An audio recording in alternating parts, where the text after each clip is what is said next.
Without going into details about what exactly is going on with Donald Trump Jr., tell us about more broadly what you know and can tell us about the threat to the United States from cyber attacks, whether they're state actors or non-state actors. Well, thanks very much for the opportunity to share some of the discussions on cybersecurity, which I view as a risk management issue. And as we take a look at the risk exposure across the country, our critical infrastructure, our federal government, even our homes are exposed to cyber risks as we have an increasingly interconnected world with computers, handheld devices, our information spread throughout the internet. So it's up to us to make sure that we better manage our risk. So what does that entail? How do we better manage our risk? What can we do? Well, a couple of things come to mind. First of all, we need to adopt the risk management strategy and attitude in the home as well as in the office.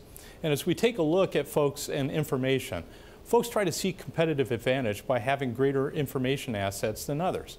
And we want to make sure that we protect our own personal information and that the custodians of our information are doing a good job in making sure that our information is well protected.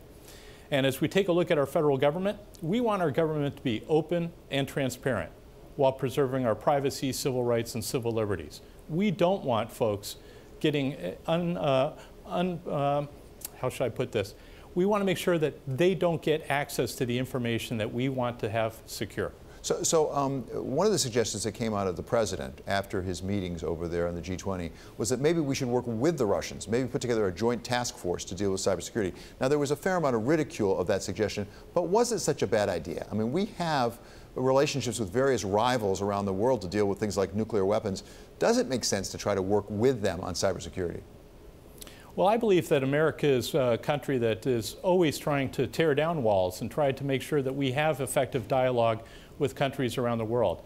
During my time in Homeland Security and working in the National Cybersecurity and Communications Integration Center, we had relationships with the United States CERT, the Computer Emergency Readiness Team, with the CERTs of other countries around the world, where we would exchange information about cyber threats. I think it's really important for us to make sure that as a Cyber Neighborhood Watch, we are in fact sharing best practices, information about threats, and helping each other try to buy down our collective risk. So I, for one, believe that it is important to maintain dialogue with others in the cyber realm.